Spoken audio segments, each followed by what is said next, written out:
Welcome.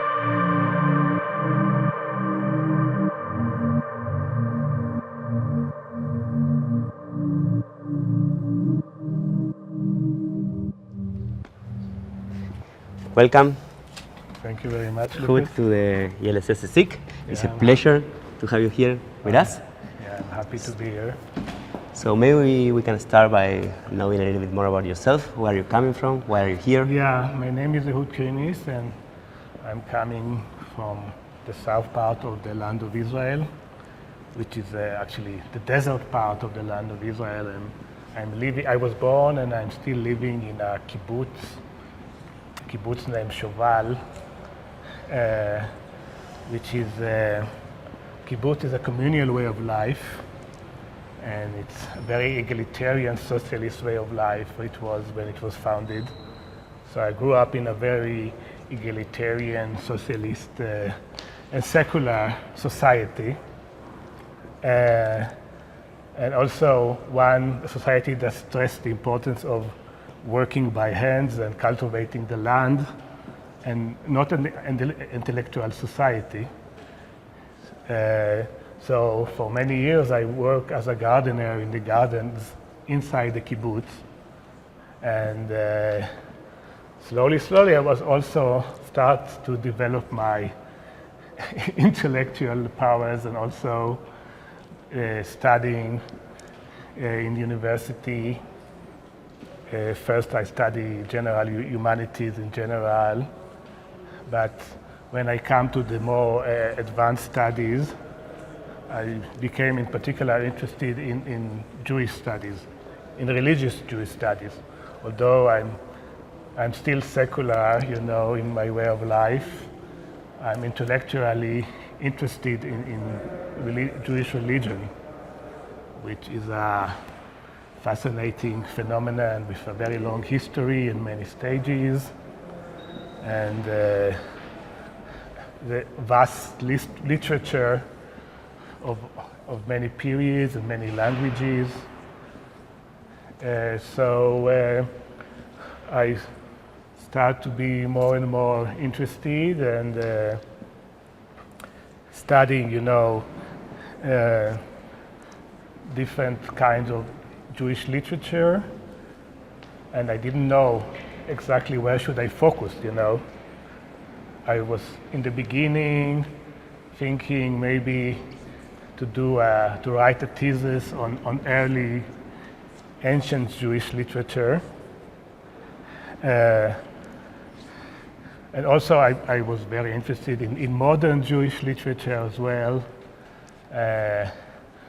But eventually I felt that the Middle Ages and the medieval literature, Jewish literature, is the one that catch me the most. It's a kind of an in-between era. It's not very ancient, and it's not really modern, and it's basically European. Jews already did not live at the land of Israel just at the ancient time, and they still did not return to the land of Israel as in modern period, and they live basically in the Mediterranean countries. And slowly they will also start to immigrate and live also in Europe. And they wrote the literature in different languages. So this variety of cultures and languages that the Jews used was fascinating for me, because they were also very much into the different cultures of the general society of their time. And so it's perplexing in a way, because there is such a variety, and you don't know exactly what should you really choose among all this variety. But eventually I made my decision when I decided to start to write a dissertation, which is, you know, a big project of 4 years of studying and writing. So I had to choose at that time my project, and I had to to choose the specific culture, Jewish culture that I need to focus on. So it was already more than 20 years ago. And since then, I become very much involved in the Judeo Arabic culture of that period, which is a specific Jewish culture, which we may speak more about its characters in the interview. Amazing. So welcome to the library. This is our library, Yeah. the library of the Center. And as I said, it's a huge pleasure for me and for us to have you here. So maybe we can... Yeah, it's my first visit here, so I'm very happy to be here, and thank you for the welcoming invitation. It's a pleasure. Let's go. So maybe we can start by knowing a little bit more about the Judeo Arabic culture. Yeah, that's This way. a good start.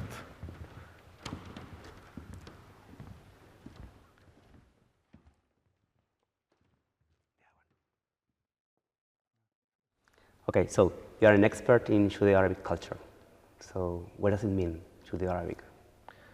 Judeo Arabic, first, it's a language. It's a written language which served the Jews that live in Muslim kingdoms 1,000 years ago.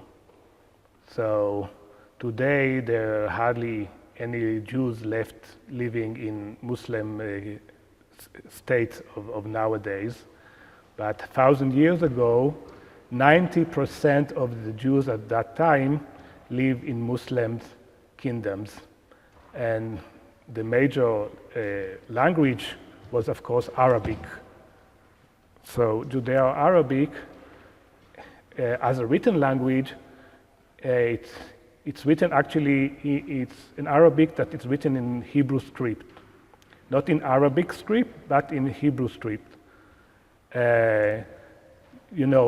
Jews, the first language of the Jewish people was Hebrew at the biblical period.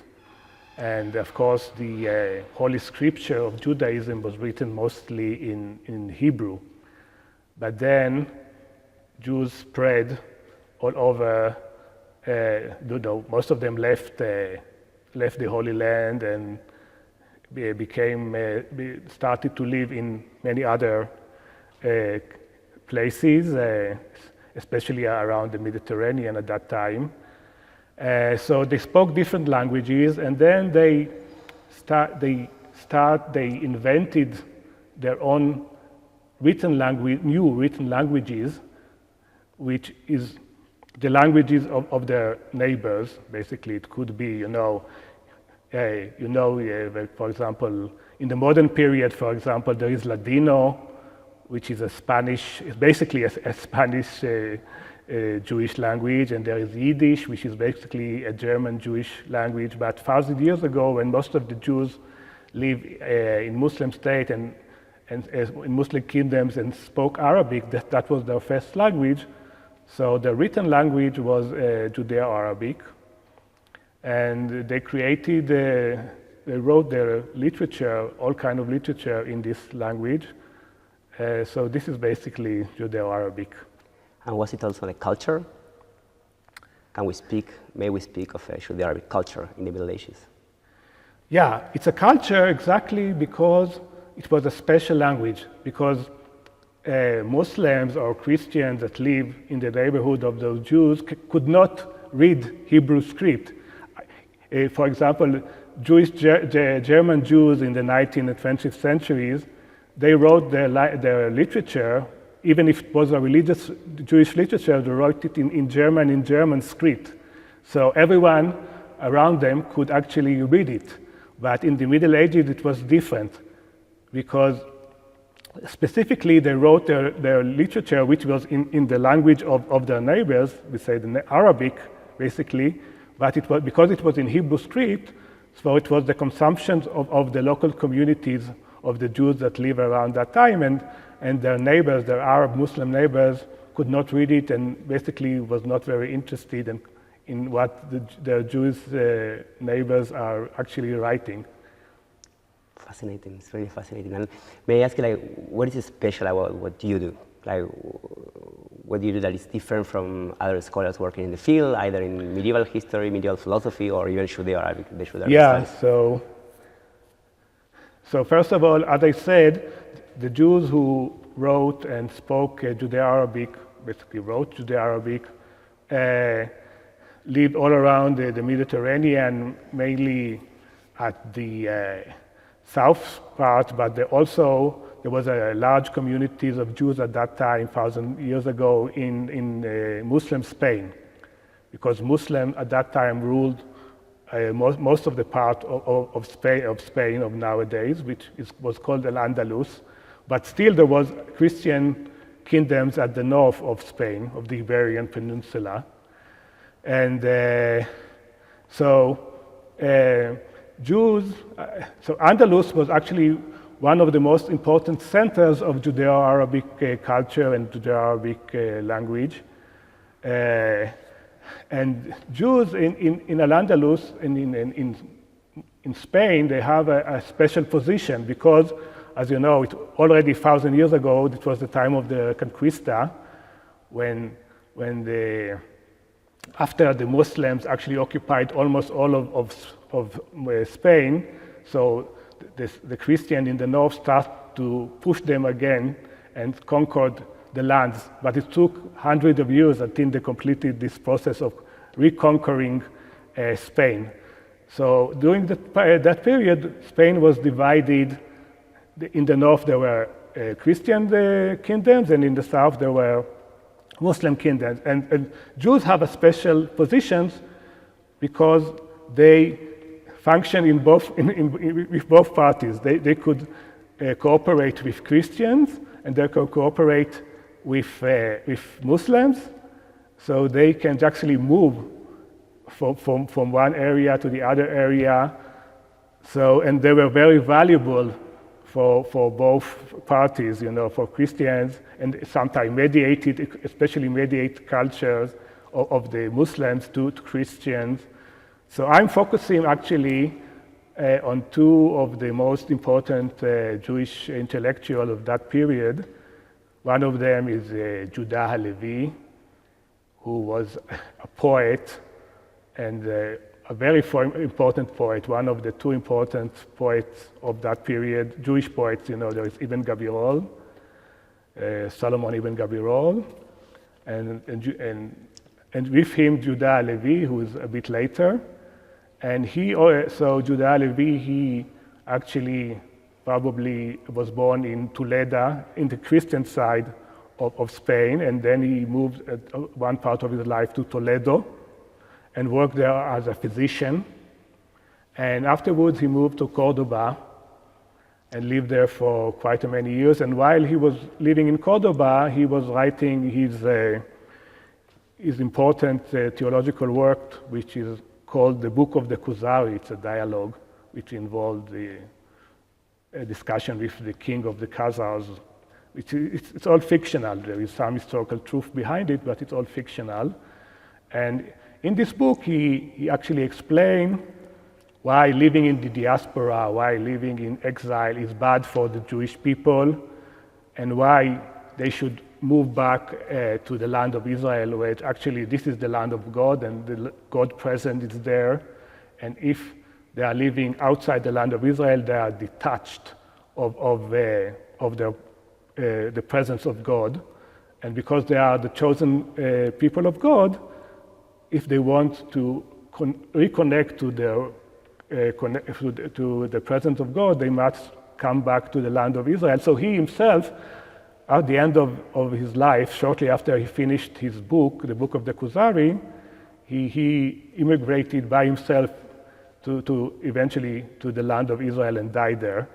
But his work, the Book of the Kuzari, was written in Judeo Arabic, and so the Book of Kuzari, because it became classic, because it was also translated into Hebrew and many other languages, but originally it's written in Judeo Arabic, and it's full of different ideas of many streams of the Islamic culture of that period. And it was basically the scholars before me, they was very much interested in the philosophical influences on Judeo Halevi and this philosophical and anti-philosophical polemics that Judeo Halevi is actually doing in this book, because he was the first one who really polemicized against philosophy of that period, because philosophy at that time was very much popular among the Jewish intellectuals. But he's also trying to explain why the Jews are the chosen people of God by using conceptions that are taken from the Shiite theology, and the Shiite are the minority in Islam, and they have a very different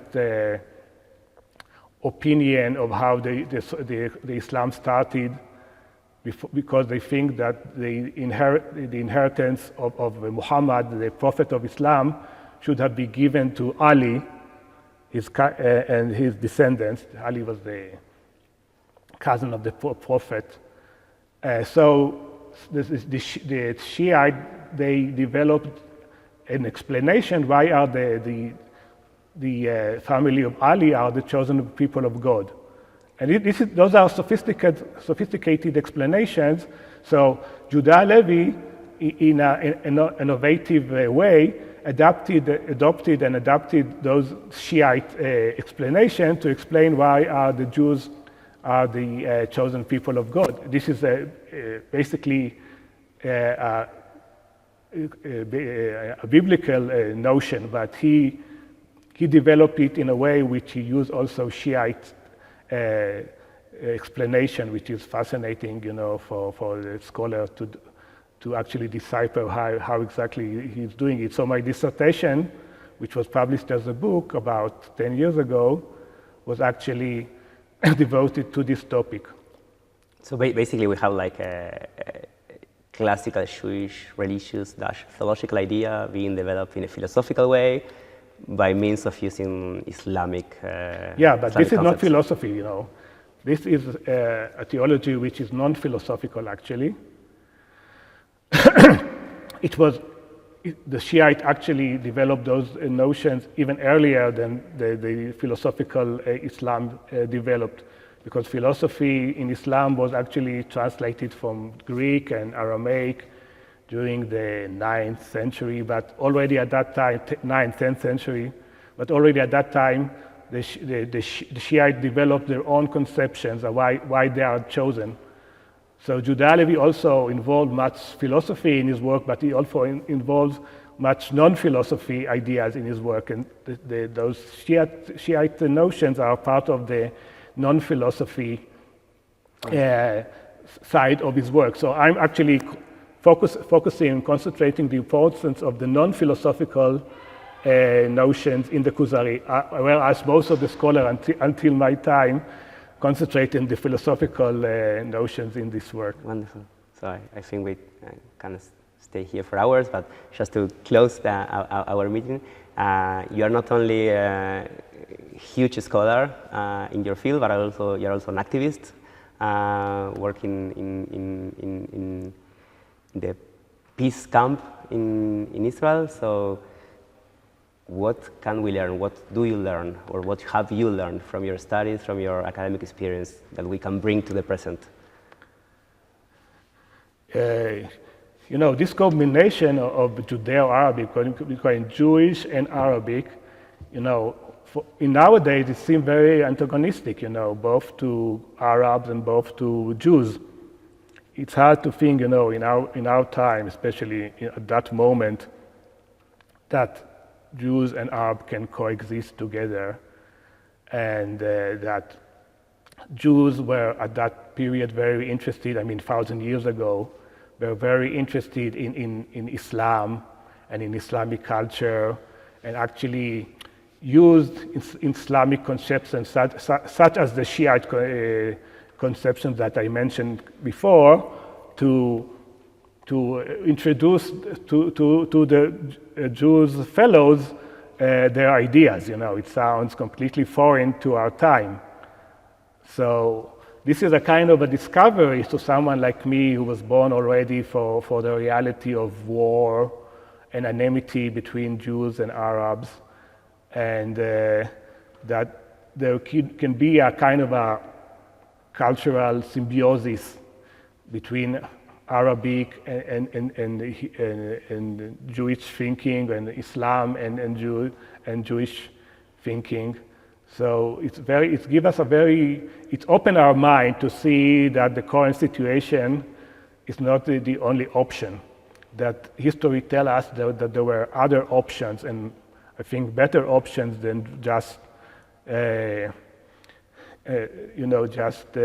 attacking each other and killing each other and being very one-sided about thinking Judaism is something completely unique and detached from other cultures, especially from Arab culture and from Islamic culture. So by these studies, we actually prove that it can be the opposite.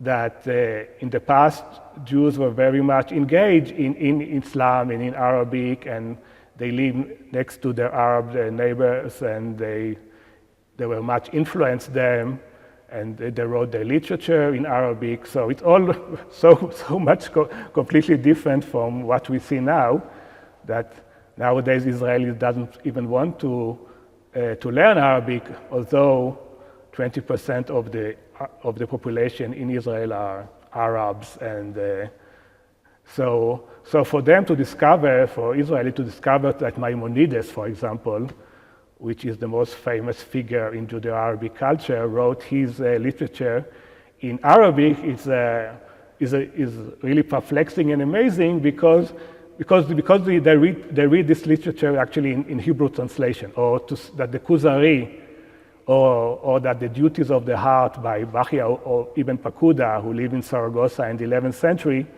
all of those, the Kuzari and Duties on the Heart and the Guide of the Perplexed by Maimonides, all of them are still very much readable in the religious culture in Israel, but they read them not in the original Judeo-Arabic, but they read it in Hebrew. And they are even not aware that those classic works were written in Arabic, My colleagues, some of them are also my colleagues who are studying Judeo-Arabic literature. Some of them are religious, and also for someone like me, who is non-religious Israeli, it's a very open-minded effect of actually going and reading, those original Jewish classics in the Arabic, original Judeo-Arabic language. So it's helping for a kind of a cultural and maybe not necessarily to a political change, and open your mind that there are other possibilities, and that the current situation is not the only option. There are other options. History proved that. Thank you so much. It has been a pleasure to have you here with us. Thank you so much, Ehud.